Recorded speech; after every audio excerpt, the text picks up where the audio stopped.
Recent voice நேயர்களுக்கு அன்பான வணக்கங்கள். நான் உங்கள் சினிமுருகன். காந்தி கண்ணாடி இந்த திரைப்படத்தில் திரையம்சத்தை பற்றி பார்க்க போகிறோம். காந்தி கண்ணாடி திரைப்படத்தில் KPY பாலா, அதாவது கலக்கப்போவது யாரு பாலா, நமிதா, பாலாஜி சக்திவேல், அர்ச்சனா, மகாநதி சங்கர் மற்றும் சரவண சுப்பையா இவங்க எல்லாம் இந்த படத்தில் நடிச்சிருக்காங்க. இந்த படத்துடைய கதை என்ன அப்படின்னா, சின்ன வயசுலேயே ஊரை விட்டு காதல் திருமணம் செய்திருக்கிறாங்க பாலாஜி சக்திவேல் அர்ச்சனா அவர்களும். அவங்களுடைய அதாவது அர்ச்சனாவுடைய ஆசை என்னென்ன அப்படின்றத ஒரு பட்டியலிடுறாங்க. காதலிக்கும் போதே அந்த பட்டியலிடும் போது அதை எப்படியாச்சும் நிறைவேற்ற முடியாமல் தவிச்சிட்டு இருக்கிறாரு பாலாஜி சக்திவேல். உண்மையை சொல்ல போனால் படத்துடைய ஹீரோவே பாலாஜி சக்திவேல் தான். பாலாஜி சக்திவேல் தனது 60ஆம் கல்யாணம், அதாவது ஒரு 60வது கல்யாணத்துக்கு போகிறாரு. அந்த கல்யாணத்தில் KPY பாலா அவர்கள் பண்ணுற அந்த டெக்கரேஷன், அந்த செலிப்ரேஷன், அதாவது வந்து ஒரு ஈவெண்ட் மேனேஜ்மெண்ட் மாதிரி ஒரு நடத்திட்டு இருக்காரு. அந்த ஈவெண்ட் வந்து இவர் ரொம்ப பிடிச்சி போயிடுச்சு. எனக்கும் வந்து இதே மாதிரி ஒரு 60ஆம் கல்யாணம் பண்ணணும், 60ஆம் கல்யாணம் பண்ணுறதுக்கு எவ்வளோ செலவாகும், என்னென்ன பண்ணணும் அப்படின்றத ஒரு லிஸ்ட்டு போட்டு கொடுக்குறாரு. அவர் வந்து ஒரு அமௌண்ட்டை கொடுக்குறாரு. அமௌண்ட்டை கொடுக்கும்போது இவ்வளோ தானா, சரிங்க நான் ரெடி பண்ணி தரேங்க அப்படின்னு சொல்லி அந்த 60ஆம் கல்யாணத்துக்காக ஒரு பணத்தை ரெடி பண்ணுறார். அந்த பணத்தை எப்படி ரெடி பண்ணுறார், எந்த வகையில் ரெடி பண்ணுறார், ஏன்னா நம்ம ஒரு படத்துடைய கதையை வந்து ஃபுல் கதையை வந்து நம்ம சொல்லிட முடியாது. ஒரு ரிவ்யூ பொறுத்த வரைக்கும் என்னென்னா, ஃபுல் கதையை சொன்னால் அந்த படத்துடைய சீக்ரெட்ஸு, அந்த படத்துடைய மக்கள் பார்க்குற ஆர்வம் எல்லாமே குறைஞ்சிடும். உண்மையை சொல்ல போனால் இதுதான் வந்து சுருக்கமான கதை, இவ்வளோ தான் நம்ம சொல்ல முடியும். சரி, இந்த படத்தில் மேஜர் ப்ளஸ் என்னங்க சொல்ல போனீங்கன்னா, உண்மையை சொல்ல போனால் இந்த படத்துடைய பாலாஜி சக்திவேலோட நடிப்பும் அர்ச்சனா அவர்களோட நடிப்பும் அமோகமாக இருக்குன்னே சொல்லலாம். பழைய கதைக்களம், அதாவது வந்து இது வந்து ஒரு பழைய கதைக்களமாக இருந்தால் கூட இவங்களது நடிப்பில் இந்த படம் வந்து ஒரு படி மேலே போய் நிற்குது அப்படின்னே சொல்லலாம். அதே மாதிரி இந்த படத்துடைய ஹீரோ நம்ம KPY பாலா அவர்கள் ஒரு ஈவெண்ட் மேனேஜ்மெண்ட் வச்சு நடத்திட்டு இருக்காரு. யாராருக்கெல்லாம் பர்த்டே செலிப்ரேஷன், யாராருக்கெல்லாம் கல்யாண நிகழ்வு, எந்த நிகழ்வு இருந்தாலும் எங்களுடைய ஈவெண்ட் வந்து உங்களுக்கு வந்து சர்ப்ரைஸ் கொடுக்கும் சார், இந்த மாதிரிலாம் சர்ப்ரைஸ் கொடுக்கும் சார் அப்படின்னு சொல்கிற விதத்தில் வந்து பாலாவுடைய நடிப்பும் அருமை. படத்தில் வந்து கதாநாயகியாக ஹீரோ கூடவே ட்ராவல் பண்ணுறாங்க. அவங்க கம்பெனிலே ஒர்க் பண்ணுறாங்க. அவங்க தான் வந்து நமிதா, அதாவது வந்து பழைய நமிதா இல்லைங்க, இப்போ இருக்கிற இன்னொரு நமிதா. அவங்க வந்து பார்த்திங்கன்னா ஆரம்பத்துலேருந்து ஒரு லவ் காட்சிகள், எதனால இவங்க லவ் வந்துலாம் பெருசாக விளக்கவில்லை. பட் ஆனால் என்னன்னா இவங்க கூடவே இருக்காங்க. திடீர்னு பார்த்தீங்கன்னா ஒரு காட்சியில் வந்து ஆக்ரோஷமாக டைலாக்லாம் பேசுகிறாங்க. எதுக்கு அவனை லவ் பண்ண, என்னை பற்றி நீ கேர் எடுத்தது இல்லை இதுன்றது. அந்த இடத்துல தான் வந்து அவங்களுடைய நடிப்பு திறமை வெளிப்படுது. ஏன்னா அது வரைக்கும் படத்தில் அமைதியாக இருக்கவங்க ஒரு நிகழ்வுக்கு அப்புறம் தான் அவங்கக்கிட்ட வந்து நீ என்ன கேர் பண்ணுறதுல இது பண்ணுறதுல அந்த இடத்துல திடீர்னு பார்த்தீங்கன்னா டைலாக்காக பேசுகிறாங்க. எதனால் வந்து அவங்க திடீர்னு அந்த இடத்துல வந்து அழுத்த திருத்தமாக பேச வேண்டிய காரணம் என்ன, திரும்ப பாலா போய்ட்டு ரிப்பீட் பண்ணுறாரு, அவங்களுக்கு நான் இவ்வளோ ஒன்று ரசித்தாக இருக்கேன் அப்படின்னு சொல்லி திரும்ப லவ் சேர்றது, இதெல்லாம் வந்து பார்த்திங்கன்னா செயற்கை திறமை இருந்தால் கூட பட் அந்த நடிப்பு திறமை வந்து அந்த இடத்துல பர்ஃபெக்டாக வெளிப்படுத்துது அப்படின்னே சொல்லலாம். இன்னொரு முக்கியமான விஷயம் என்னன்னா, இந்த படத்தில் இன்னொரு ப்ளஸ்ன்னு சொல்ல போனால் விவேக் மெர்கின் அவருடைய பின்னணி இசை பாடல்கள் வந்து நம்ம அங்கங்கே வந்து புகுந்து நம்மளை கடுப்பேற்றவே இல்லை உண்மையை சொல்ல போனால். ஏன்னா பாடல்களே வந்து எங்கேயும் மாண்டே சாங் மாதிரி தான் போயிட்டு இருக்கு. பாடல்கள் இருக்குதா இல்லையானே தெரியல உண்மையை சொல்லப்போனால். ஆனால் இந்த படத்துடைய பின்னணி இசையை அவர் பர்ஃபெக்டாக கொடுத்துருக்காரு. ஏன்னா ஒரு படத்துக்கு இன்னொரு பக்கபலமாக அமைத்து பார்த்தீங்கன்னா பின்னணி இசை. அந்த இசையை கேட்கும்போதே நமக்கு நம்மளோட சென்டிமெண்ட்டாக இருக்கட்டும், ஒரு ஆக்ஷன் காட்சிகளாக இருக்கட்டும், ஒரு எந்த மாதிரி காட்சி அமைப்புகளாக இருந்தால் கூட நமக்கு அந்த பின்னணி இசை வந்து நம்மளை வந்து அந்த ஏதோ ஒன்று கொண்டு வராங்கடா அப்படின்ற மாதிரி வந்து ஒரு நிகழ்வை வந்து ஏற்படுத்தும் பின்னணி இசை மூலமாக. அந்த பின்னணி இசையில் விவேக் மெர்வின் அவர்கள் பர்ஃபெக்டாக ஹேண்டில் பண்ணியிருக்காரு அப்படின்றத தெளிவாக சொல்லலாம். இந்த படம் வந்து எடுத்ததுலேருந்து முடிக்கிற வரைக்கும் ஒரே கோர்வையாக ஒரே இடத்த தான் நகர்ந்துட்டுருக்கு. பெருசாக எங்கேயும் போகல, பெருசாக வந்து வெளிநாடு வெளியூர் அது இதெல்லாம் டூர் கீரெலாம் போகிற மாதிரிலாம் ஒன்றுமே கிடையாது. ஒரே ஒரு ஏரியாக்குள்ளே நடக்கிற கதை, ஒரு வீட்டுக்குள்ளே ஒரு ஆஃபீஸ்க்குள்ளே, இதே இங்கே தான் மாறி மாதிரி நடந்துகிட்ருக்கே தவிர பட் படம் வந்து வெளியில், அதாவது அந்த இடத்த விட்டு வெளியில் நகரவே இல்லை. அது ஒரு ஏன் புரியல அவங்களுக்கு. இவ்வளோ தான் சார் எங்களால் பண்ண முடியும் அப்படின்ற மாதிரி டைரக்டர் ஷெரீஃப் வந்து முடிவு பண்ணிட்டாரான்னு தெரியல.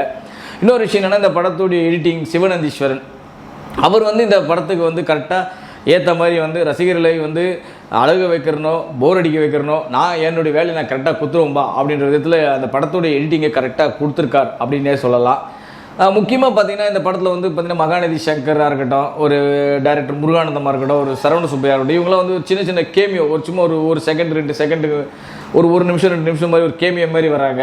அவங்களாம் வந்து பெரிதளவு நம்ம மக்கள், அதாவது அவங்களாம் வந்து பெரிதளவு ரசிகர்கள்கிட்ட ஈர்ப்பு இருக்கான்னு கேட்டால் நிச்சயமாக ஈர்ப்பு இல்லை. ஏதோ ஒரு கேரக்டர் போடணுன்றதுக்காக போட்டிருக்காங்க அப்படின்ற மட்டும் தெளிவாக தெரியுது. KPY பாலா அதாவது அமைதியான ரோல்கள்லையும் அழகாக பண்ணியிருக்காரு. அதிரடி காட்சிகளில் கூட நான் ஒரு மாஸ் ஹீரோடா பாடுறா, நான் ஃபைட்டெல்லாம் எப்படியே அடிக்கி பலற விட்றோம் படுறா அப்படிலாம் இல்லாமல் அந்த வயசுக்கும் அந்த மெச்சூரிட்டிக்கும் எந்த மாதிரி ஃபைட் பண்ணுவாங்க அப்படின்றத மட்டும் அந்த ஆக்ஷன் காட்சிகளில் கூட அவர் கரெக்டாக பண்ணியிருக்காரு. குறிப்பாக வந்து பார்த்தீங்கன்னா இந்த படத்தில் வந்து கிளைமேக்ஸுக்கு முன்னாடி வந்து அர்ச்சனாவுடைய அந்த கேரக்டர் கணவன் இறந்துட்டார் அப்படின்னு சொல்கிற செய்தியை கேட்டு அவங்க பண்ணுற அந்த ஆக்ஷனாக இருக்கட்டும், என்னடா அவங்க கணவன் இருந்துட்டாங்க அமைதியாக இருக்காங்களே நினச்சிட்டு இருக்கும்போது கொஞ்சம் மக்கள் மனசில், அதாவது குடும்பங்கள் உறவு வந்து மையப்படுத்தி எடுத்ததுனால அந்த காட்சி அமைப்புகள் வந்து அவங்க அழகாகவே அந்த கிளைமேக்ஸ் காட்சிக்கு முன்னாடி வந்து அழகாக பொருந்திருக்காங்க அப்படின்னு சொல்லலாம்.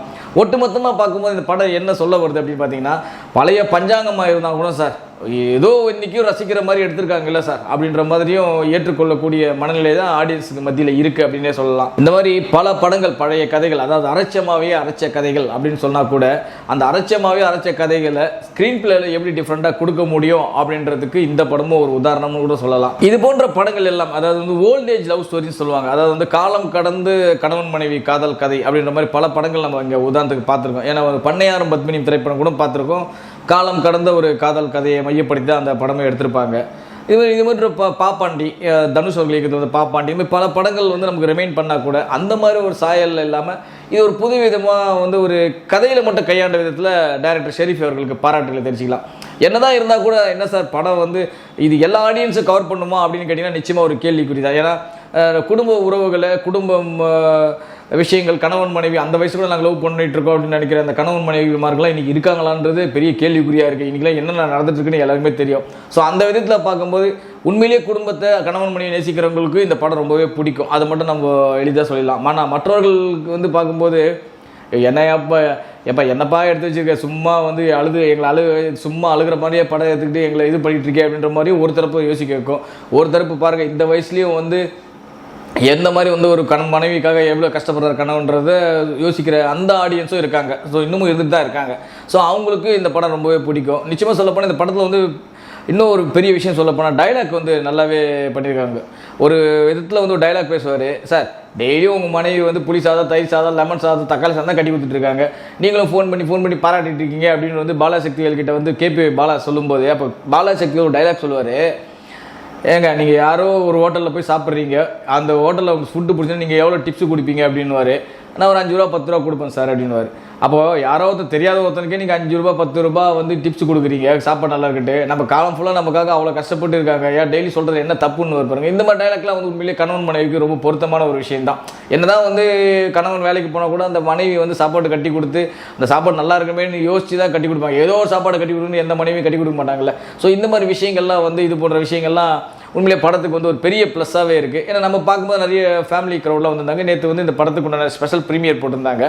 இந்த படத்தை வந்து பார்த்த பல குடும்ப ஆடியன்ஸ் வந்து இந்த படம் ரொம்பவே பிடிச்சிருந்ததுன்னு அப்படின்னு சொல்லலாம். பல கைத்தட்டல்கள், பல இதுகளாக இருந்தது.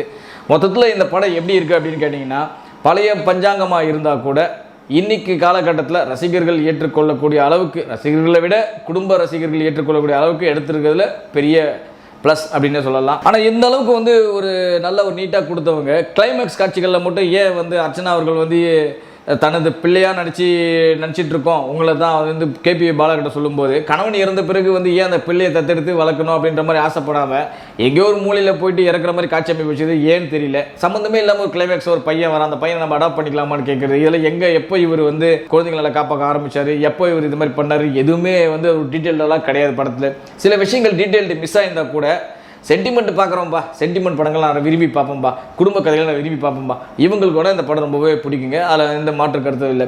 பட் நான் ரொம்ப லாஜிக் பார்ப்பேன், ரொம்ப இது பார்ப்பேன் அப்படின்னு நினைக்கிற ஆடியன்ஸுக்கு இந்த படம் வந்து கொஞ்சம் ஏற்றுக்கிறதுக்கு ரொம்ப கஷ்டமாக தான் இருக்கும். அந்த அளவுக்கு தான் இருக்குது. மொத்தத்தில் காந்தி கண்ணாடி இது ஒரு கலர் கண்ணாடி. மீண்டும் சந்திப்போம். நன்றி, வணக்கம். இது போல பல வீடியோக்களை கண்டு மகிழ எங்களது ரீசன்ட் வாய்ஸ் சேனலை மறக்காம சப்ஸ்கிரைப் பண்ணுங்க.